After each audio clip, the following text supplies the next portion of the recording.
Well, as I was being accused of bamboozling and hoodwinking and shell gaming you, and I saw one of my colleagues up here had served on admissions longer than I, and I was reflecting on my own sense that there was a genie behind the curtains, and that when I got on admissions that I would see the genie last year, and that I would have some Herculean efforts to find diversity in ways that to read a little harder and to look a little harder and think a little harder than maybe we had in the past. And then someone who had served on that admissions committee for far longer than I, she reminded me and said, if you were from the state of South Carolina, there is not an application that comes through this door that does not get a hard look, from front to back, right? Because we are, of course, right, in the past we had looked at racial diversity and other mechanisms, but we looked at all these other things that we had talked about as well.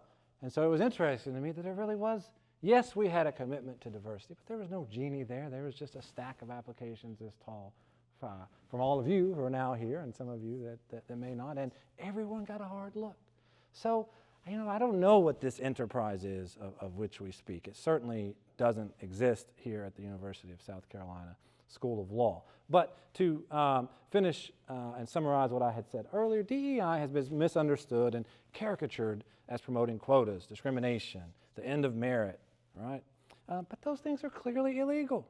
In its essence, DEI aims to enrich learning environments that produce better results for all.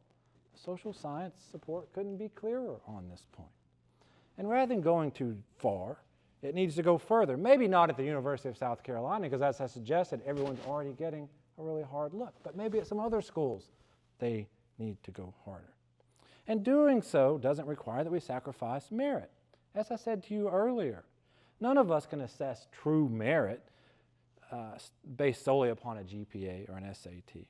A true sense of a student achievement is the length of the road they have traveled. That involves an assessment of factors and circumstances well beyond the GPA, the SAT, beyond just race, beyond just ethnicity, and beyond just sex. And serving our students equitably once they arrive requires active efforts on our part to ensure that we do not rest on our laurels or replicate practices of the past that may be now outdated. So, we already have laws that bar us from moving backwards in the way that the opponents of DEI so fear. If discrimination is occurring, sue the offending actors. Root it out. But do not ask us to throw out the baby with the bathwater.